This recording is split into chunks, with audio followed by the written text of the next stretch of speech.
durante todo el año, de los 500 años de la primera Eucaristía, pero también los 500 años del comienzo de la evangelización en nuestra tierra, un proceso que no termina, y que 500 años que el nombre de Jesucristo es conocido, amado y seguido en nuestra tierra. Eso es lo que realmente queremos celebrar, sobre todo en este fin de semana en el que se celebra el Congreso Eucarístico Nacional, convocado por la Conferencia Episcopal, y que en toda esta semana en las diversas diócesis están teniendo lugar todas estas actividades, hora santa, como la que ahora en breves minutos va a comenzar en la catedral a las 10, presidida por el arzobispo. Cada diócesis también hace lo suyo. Pues si de algo sirve estas líneas y esta pequeña reflexión para que podamos, como decía muy bien Pichi, efectivamente conocer, para después, sin duda, amar. Agradecerle a ella también la invitación y la paciencia también para poder gestionar tanto y sobre todo también poder ayudar a que yo pueda estar aquí con ustedes.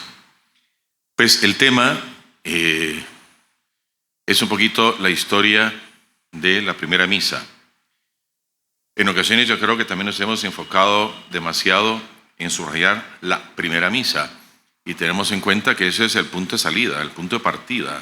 La primera, la segunda, hasta la 50ª milésima en la que se está celebrando aquí en Guatemala, la que celebré hoy a las 6 de la mañana, etc.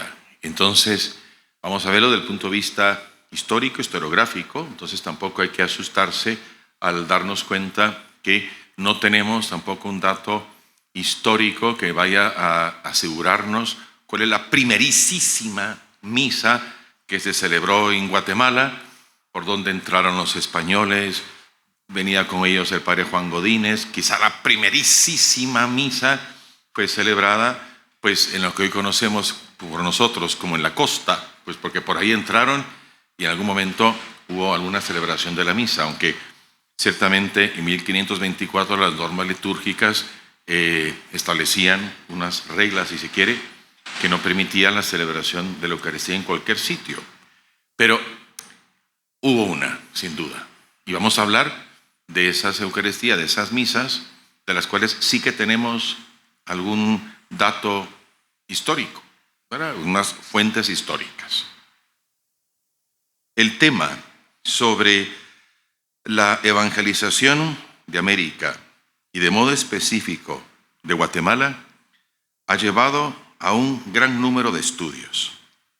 Estos se extienden desde las crónicas realizadas por franciscanos y dominicos, la crónica de Bernal Díaz del Castillo, la de Francisco Antonio de Fuentes y Guzmán, en las que nos narran, basándose en experiencia personal o en fuentes contemporáneas a los hechos, la evangelización fundante, las diversas circunstancias que la rodearon y el incipiente desarrollo evangelizador.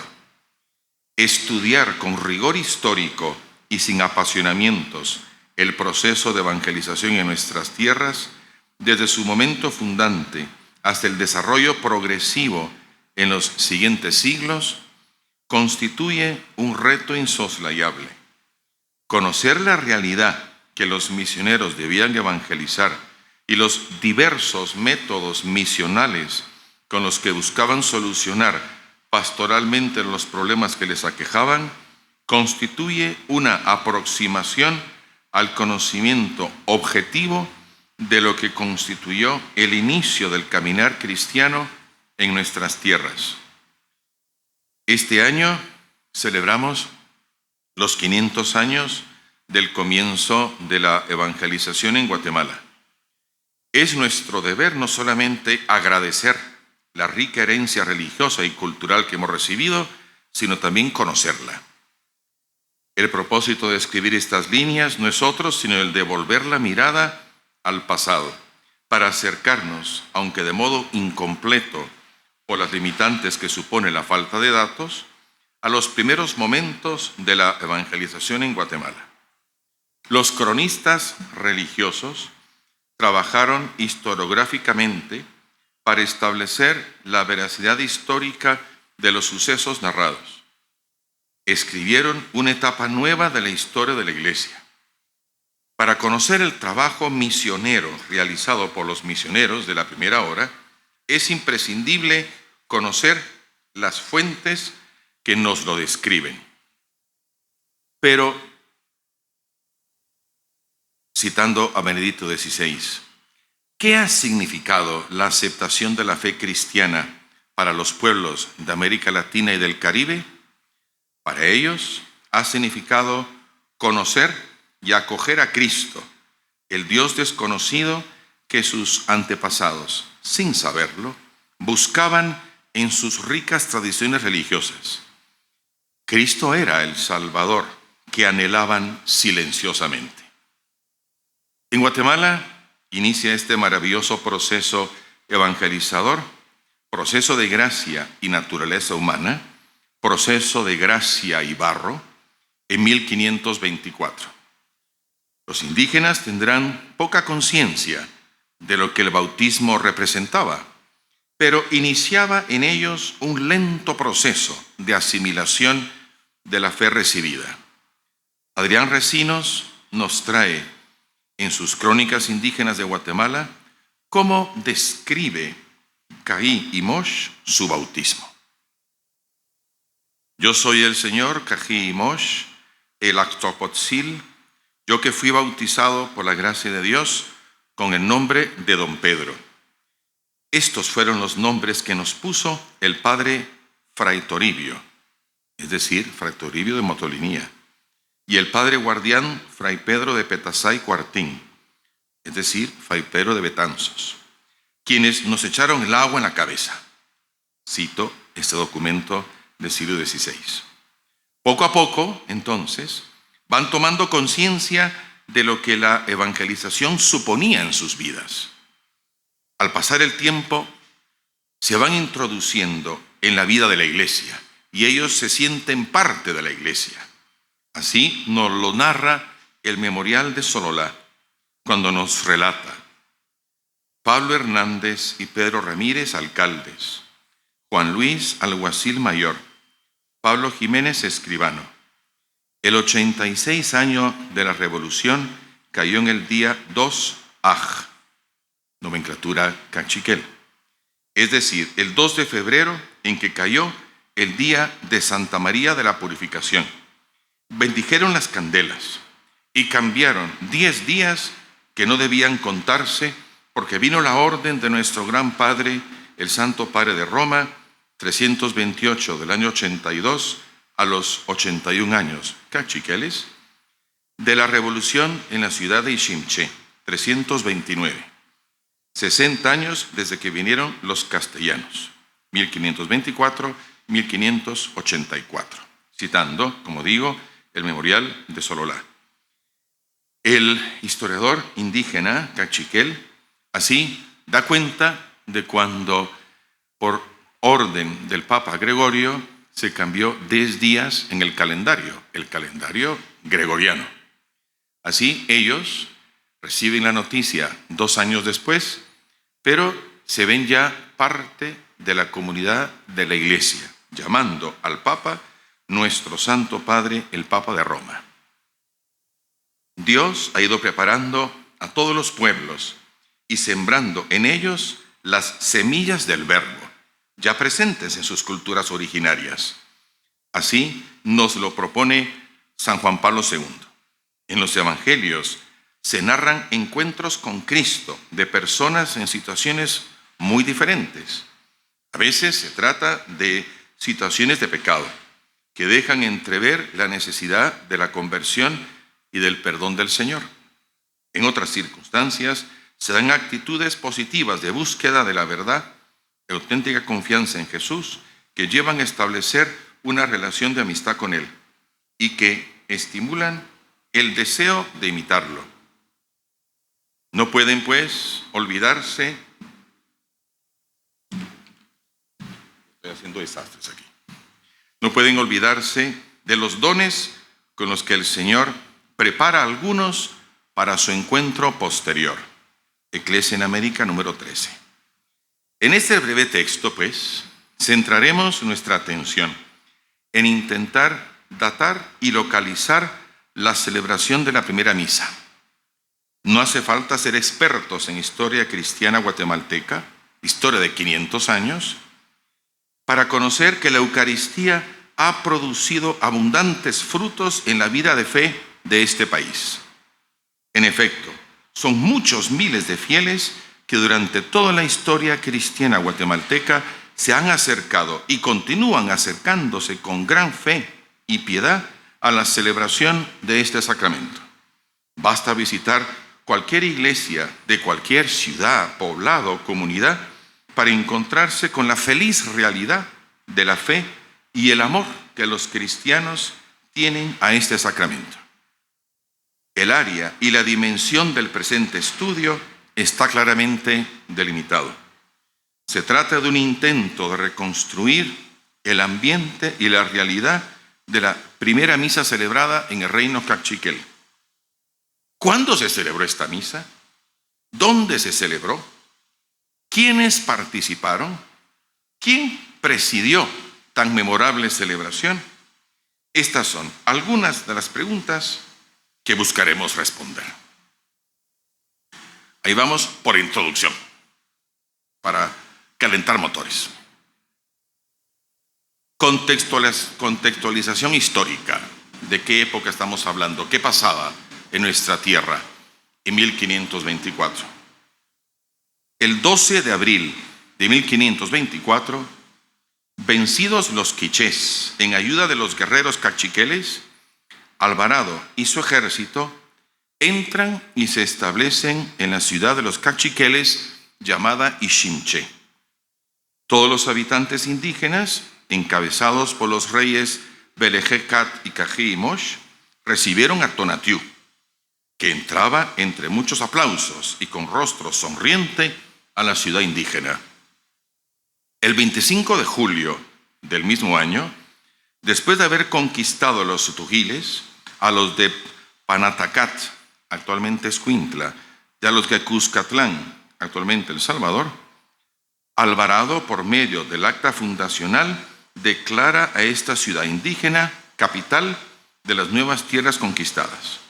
Si bien es cierto que nunca inició a tratar la ciudad, a trazarla, ni mucho menos a construirla.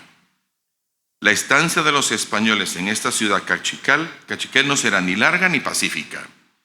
Al regresar de las conquistas de Panatacat y Cuscatlán, exigió a los cachiqueles una gran cantidad de metal y vasijas que debían entregar en el plazo de 5 días. Durante este plazo apareció un hombre que se presentó como el Rayo y animó a los indígenas a rebelarse. Impulsados por la promesa de ese extraño, los cachiqueles se fugaron de su ciudad. Esto hizo que los españoles se vieran obligados a abandonar Ixinché en septiembre de 1524. Durante la rebelión hasta su sometimiento, el adelantado y su ejército se establecieron primero en Olintepeque, a unos 4 kilómetros al norte de Quetzaltenango. Posteriormente se trasladaron a Chicxot, Comalapa, y por último en el valle de Bulbuyá, Almolonga. En este valle fundan y construyen la nueva capital el 22 de noviembre de 1527. Con la llegada de los españoles a tierras guatemaltecas llegará también la evangelización. ¿Quiénes fueron los que iniciaron esta titánica tarea? Se sabe que la expedición encabezada por Pedro de Alvarado traía a 2 clérigos que durante los primeros años harán lo que puedan por conocer la lengua de los indígenas e intentar dar a conocer a estos al Creador. La población. Para los cachiqueles, la llegada de los españoles significó no solo la llegada de un nuevo modo de gobierno, sino también la llegada de una nueva religión, que por desconocerla y por la dificultad que representaba el desconocimiento mutuo del idioma, no la acogieron de inmediato. La titánica y celosa tarea de evangelización de los indígenas cachiqueles iniciará, eso sí, desde el primer encuentro de los naturales de la región con el presbítero que venía acompañando a Tonatiuh. El clérigo era consciente de que si quería transmitirles el evangelio, debía de aprender su lengua o encontrar el modo de darse a entender. Aunque nada se dice en los documentos de la época sobre los esfuerzos de este primer evangelizador por aprender las lenguas, no cabe duda de que habría constituido uno de sus más urgentes y principales retos. Durante el período en que los españoles se establecieron en Iximché, un poco más de 3 meses, al clérigo no le quedaron muchos días para esta labor tan importante, ya que durante este tiempo los españoles realizaron varias misiones de conquista y siendo capellán del ejército tenía la responsabilidad de acompañar las diferentes expediciones. El anuncio de la fe cristiana de esa nueva religión, a semejanza del primer anuncio del evangelio realizado por Cristo, ayudará a la población cachiquel a creer en el único y verdadero Dios y a vivir con mayor conciencia la grandeza de su dignidad. Será para ellos como un nuevo nacimiento, como salir de las tinieblas. Cito el memorial de Sorolla. Estas mismas experiencias las habían vivido los indígenas mexicanos que venían con Alvarado. Estos, aunque ya habían sido bautizados, no se puede confirmar que todos los que habían recibido con fe verdadera y que habían recibido con plena conciencia. Así lo señala Gustavo González, diciendo: es imposible contar cuántos eran auténticamente conversos que habían abandonado definitivamente las prácticas y creencias idólatras. Por tanto, la población que se encontraba en Tecpan, Guatemala, en los días en que se celebró la primera misa, estaba conformada por indígenas cachiqueles, indígenas mexicanos y españoles. Naturalmente, entre los indígenas de Iximché se encontraban hombres, mujeres y niños. Entre los indígenas mexicanos también se encontraban hombres, mujeres y niños. La implantación del evangelio realizada por el primer presbítero que pisó tierras cachiqueles será continuada y dará frutos abundantes cuando a partir de la llegada de Francisco Marroquín comenzarán a llegar dominicos, franciscanos y mercedarios. El lugar de la celebración. La ermita de la Concepción fue la primera iglesia construida en Guatemala. Los trabajos de construcción habrían iniciado en 1524, mismo año en que ingresaron los españoles a Guatemala. Esta ermita se encuentra ubicada en la actual Salcajá, municipio de Quetzaltenango. Se sabe que cuando Pedro de Alvarado vino a Guatemala, traía un tríptico con la imagen de la Inmaculada Concepción de María. Bajo el patrocinio de esta advocación mariana, se confió la primera iglesia construida en toda Centroamérica. Se sabe que también venía una imagen de la Virgen que se le conocerá como la Conquistadora, imagen que se encuentra actualmente en la Catedral de Guatemala. La construcción de la iglesia de la primera parroquia, distinguiendo una capillita, una ermita o una parroquia, si hablamos de la construcción de la primera parroquia, realmente formal, la realizará el entonces primer obispo de Centroamérica, Francisco Marroquín, en el Valle de Almolonga, hoy Ciudad Vieja. No sabemos con exactitud la fecha en que inició a construirla, pero gracias a una carta que escribió el 20 de enero de 1539, Francisco Marroquín, podemos deducir el año aproximado. Dice en la carta: desde que fui electo, procuré hacer un templo, el mejor que yo pudiese, y así lo hice, y hago y obro cada día en él. Está edificada la casa, retablo, coro, rejas, campanas, ornamentos, cruces de plata y cálices, lámpara, cetros y candeleros, y cetre, y otras muchas cosas. Teniendo en cuenta que Marroquín fue electo obispo de Guatemala el 18 de diciembre de 1534 por el Papa Pablo III, y que en la carta anteriormente citada el obispo afirma que desde su elección procuró iniciar la construcción de un templo parroquial, después catedral, podríamos concluir que la construcción habría iniciado hacia 1535, de esta, como repito, primerísima parroquia-catedral. Podemos decir entonces que la celebración eucarística se realizó a tan solo 2 meses después de la llegada de los españoles a Ixinché, y todavía no se contaba con la construcción de un templo cristiano en dicho lugar, ya que las construcciones se hacían después que las ciudades eran fundadas. En aquella ocasión entonces, en que los españoles celebraban la fiesta de Santiago Apóstol, patrono de España, 25 de julio de 1524, tuvieron que improvisar un lugar y conformarse con un templo de paja fabricado por ellos mismos. Respecto al lugar específico de la celebración, solo contamos con los testimonios de la tradición oral, que afirma que dicha misa se celebró a escasos 2 kilómetros de la ciudad Cachiquel. Ahí habían establecido su campamento los españoles. Según narra la tradición oral, en este lugar se edificó una cruz para conmemorar tan importante celebración. Se afirma que la cruz tenía una inscripción en la que se leía: aquí se celebró la primera misa. Sin embargo, lamentablemente en la actualidad no existe resto alguno de la cruz en cuestión. Una iglesia entonces construida de paja fue la testigo de la primera celebración de la Santa Misa a pocos kilómetros de Ixinché. El celebrante. ¿Quién celebró esa misa? Los documentos antiguos que narran el inicio de la evangelización en Guatemala ofrecen una lista con ciertos nombres de clérigos.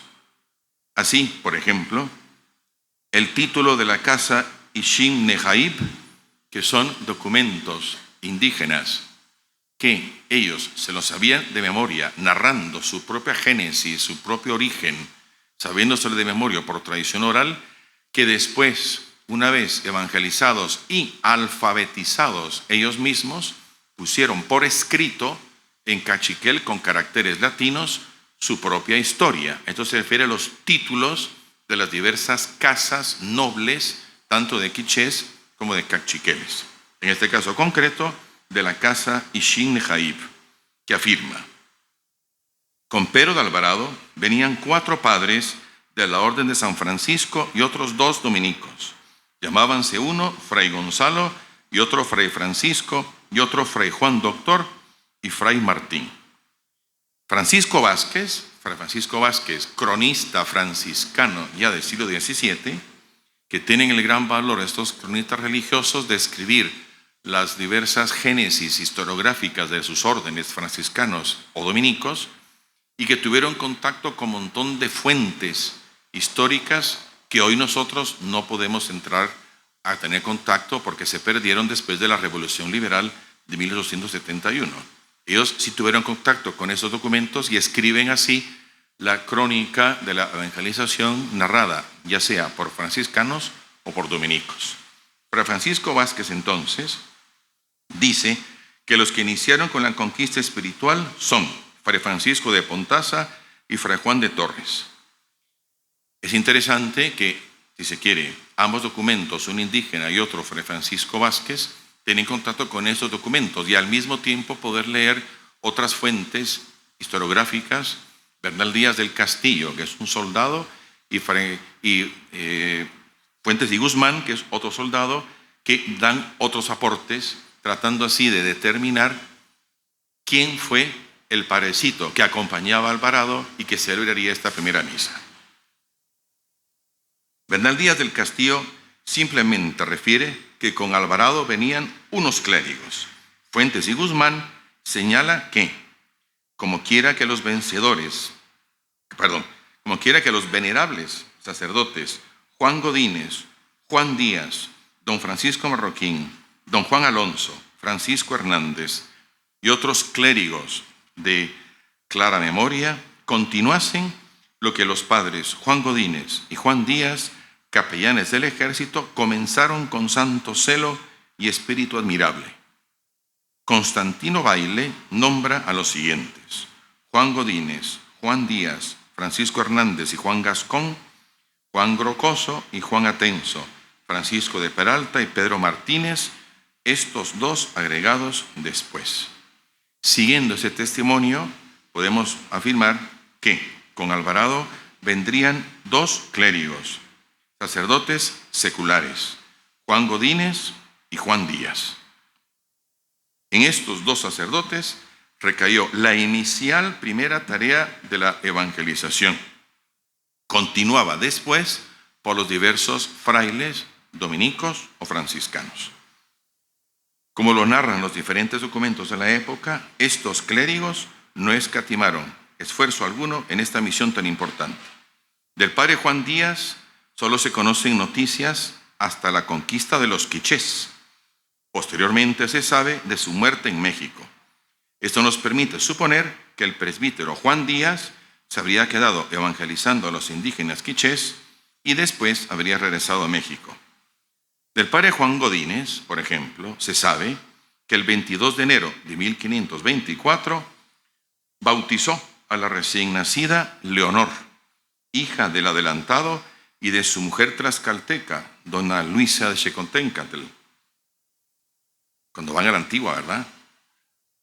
Pues ahí está. Los que van a la antigua son un poco románticos, están en el segundo piso, imaginando que ahí, pues, doña Luisa recibía las serenatas que la llevaban. Pues demasiado romanticismo, porque no habían serenatas, y a saber si doña Luisa habrá vivido ahí. Pero en fin, era la mujer que Moctezuma le dio a Hernán Cortés, y Hernán Cortés se la cedió a Pedro de Alvarado. Él trajo a Luisa de Xeconténcatl y de esa unión nació Leonor. Tampoco sabemos si en la antigua, el actual palacio de doña Leonor, era donde realmente vivió esta hija, este retoño. Pero en fin, el caso que sí se sabe que Juan Godínez bautizó a esta Luisa. Esto sucedió estando todavía en territorio quiché. Más adelante encontramos al padre Juan Godínez en la fundación de la primera capital del Reino de Guatemala el 25 de julio de 1524, porque reunido el cabildo, fundándose ahí la ciudad, si se quiere, nombra párroco a Juan Godínez. De eso sí tenemos documento histórico, ¿ya? De la fundación 25 de julio de 1524. ¿Quién? Como digo, había entonces él, Juan Godínez, después de la fundación, el día de Santiago, celebrado la primera misa en honor del santo patrono, Santiago. De este modo podemos decir que el padre Juan Godínez fue el sacerdote que celebró la primera misa en territorio cachiquel. Es lo que podemos decir. Si fue la primera misa en Guatemala, no lo podemos decir, porque de eso no hay documentación que lo ampare. Bien, ya es un dato, 25 de julio 1524. Eso es 500 años dentro de poco. La celebración de la misa. Habiendo descrito el lugar, los fieles laicos y el sacerdote de la primera misa en Iximché, nos resta intentar describir dicha celebración. Es importante que no minusvaloremos la ermita de Salcajá, por todos muy conocida y apreciada, donde sin duda hubo también una misa. Pero si le vamos a poner timing, ahí fue tal vez la cuarta, la quinta, la sexta. Pero en fin, es la Eucaristía y tiene un grandísimo valor. Mañana, Dios mediante, con una peregrinación que vamos a hacer en la vicaría que yo presido, vamos a celebrar ahí la misa a las 4 de la tarde, en la ermita. ¿Verdad? La celebración de la misa. Habiendo descrito el lugar, los fieles laicos y el sacerdote de la primera misa en Iximché, nos resta entonces intentar describir dicha celebración. Son escasos los documentos que describen la celebración de la Santa Misa. Específicamente, los datos que señalaremos están contenidos en dos documentos. El primero, Isagoge Histórica Apologética de las Indias Occidentales, especialmente de la provincia de San Vicente de Chiapa y Guatemala. Y número 2, Historia General de las Indias Occidentales y particular de la Gobernación de Chiapa y Guatemala de Antonio de Remesal. Era, en definitiva, un lunes 25 de julio de 1524, día en que, citando el documento, amaneció sereno y claro, cuando entonces se armaron todos, citando, y pusieron en forma de ejército que marcha a pelear con sus enemigos a son de tambores y pífanos y al ruido de arcabuces y mosquetes, resplandecían los arneses, tremolaban las plumas con el aire de la mañana, lozaneábanse los caballos enjaceados y encubertados con grilletes de oro y seda, parecían bien las joyas y planchas de oro que sacaban los soldados que iban alegres y contentos, de este modo, a oír misa. Tan diestros en jugar las manos contra los enemigos de la fe, como las gargantas en alabanzas divinas. A diferencia de los indígenas, algunos recién bautizados, los españoles tuvieron que haber participado con gran piedad y fervor, siendo conscientes de la magnitud de la celebración y de la devoción que profesaban al santo patrono, a Santiago. En efecto, como ya habíamos señalado, los soldados dispuestos en forma de batalla fueron a la iglesia que ya tenían fabricada de paja, entraron reverentes y con devoción oyeron la misa. Así, como he dicho, empiezan una serie de misas, de eucaristías que fueron fundantes, como diré más adelante. Un ejemplo maravilloso de lo que ya va a ir fraguándose en esa evangelización fundante a los pocos años de esta gesta de 1524, a partir, como digo, de 1534, cuando Guatemala ya es diócesis, ya no va a ser un territorio que dependerá de la recién fundada diócesis de México, después arquidiócesis, sino ya siendo diócesis con su primer obispo, Francisco Marroquín, a partir de 1534, Marroquín de hecho obtiene el nombramiento de obispo siendo el sacerdote que en ese momento capitaneaba y dirigía esta labor de evangelización. A partir de ese año ya va a haber mucho más presencia de franciscanos y dominicos, estableciéndose en ese momento en Almolonga, actual Ciudad Vieja, hasta 1543, cuando el deslave obliga al cambio de ciudad, yéndose a Panchoy, la actual Antigua, pero son esos años del 34 al 44, con todo y el cambio de capital por el deslave, el gran empuje evangelizador. Había una región en ese momento que no se había conseguido entrar desde ningún punto de vista, tampoco evangelizador, que es lo que hoy conocemos como Baja Verapaz, en concreto en Rabinal. En esa región se le llamaba entonces Tezulutlán. En la actual Rabinal, que se habla el quechí, en ese momento se hablaba quiché.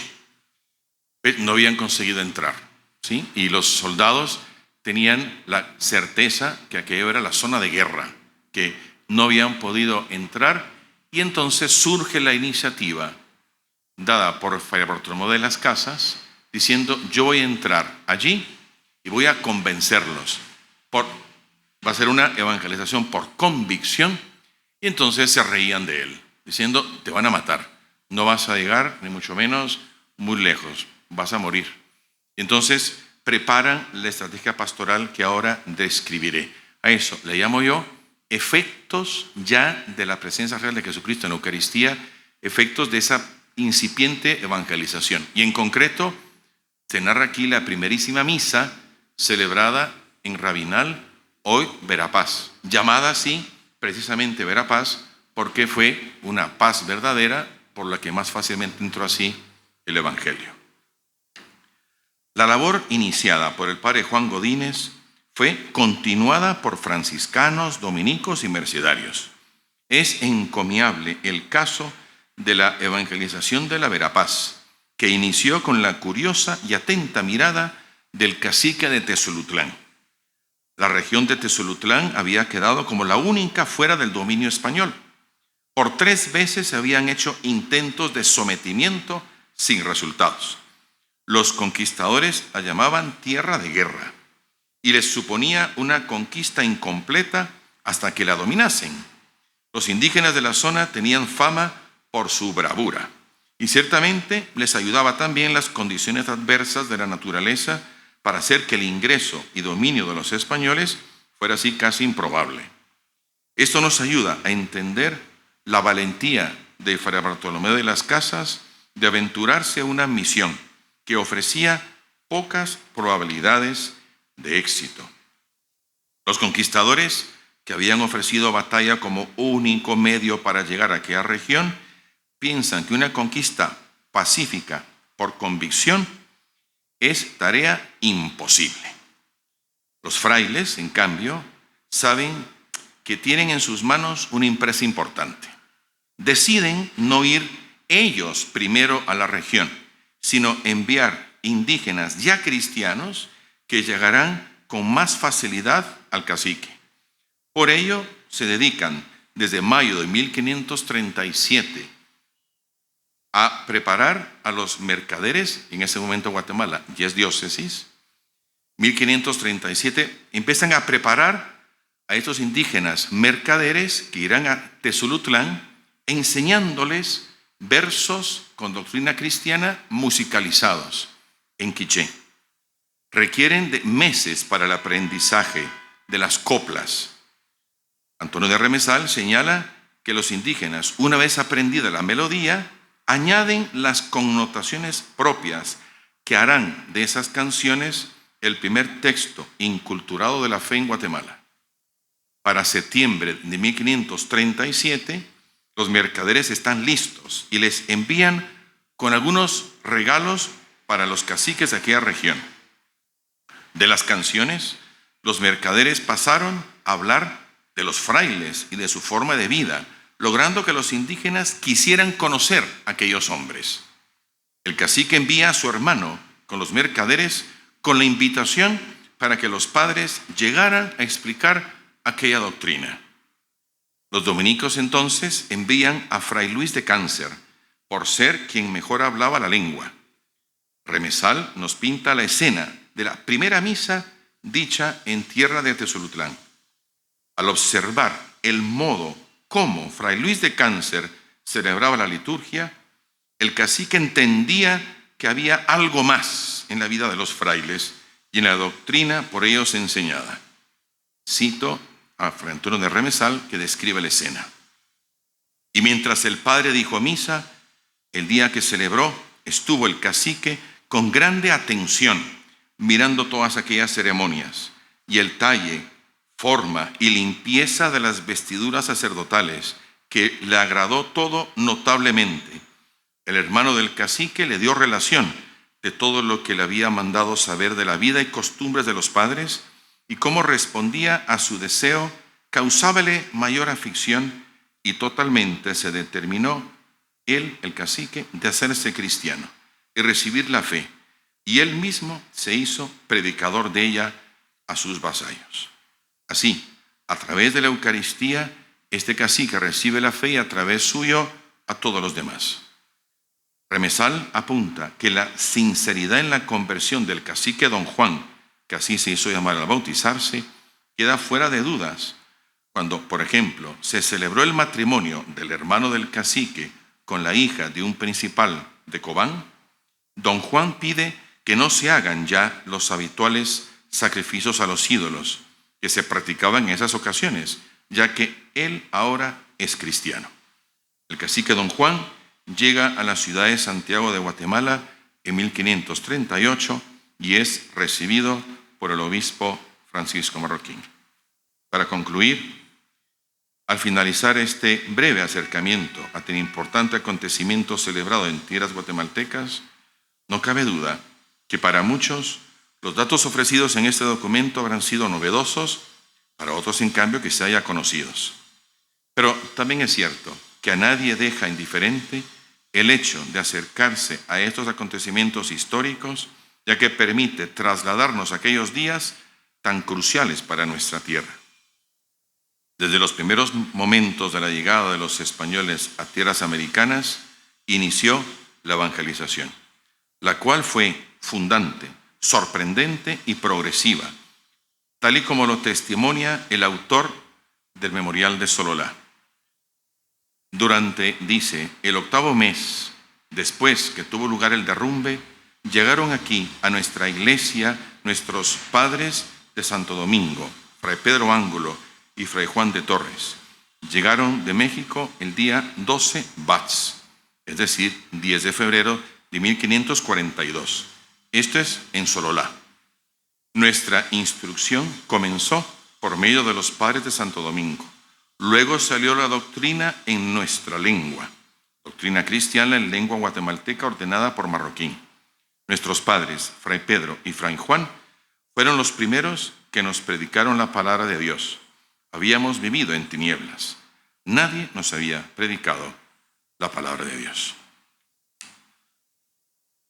That's it. Pues ahí está. Pues muchas gracias. Y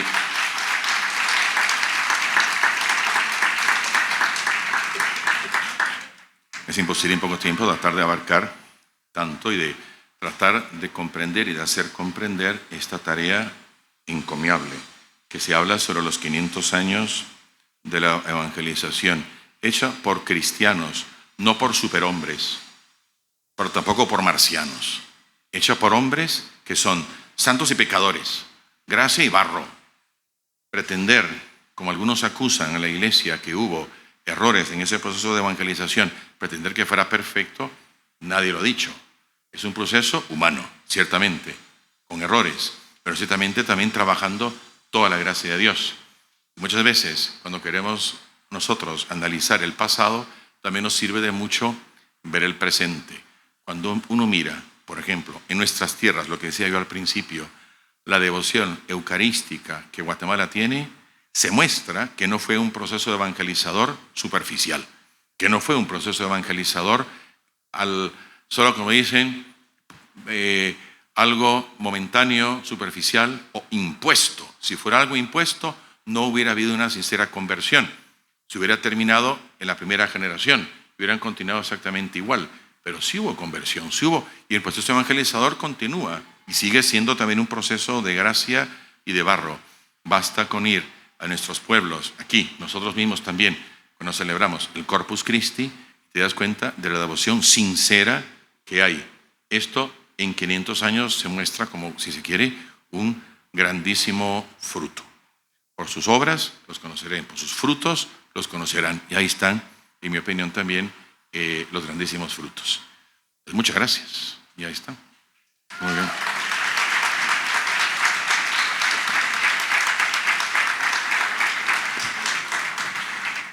Ahora siguen con el programa, ¿verdad?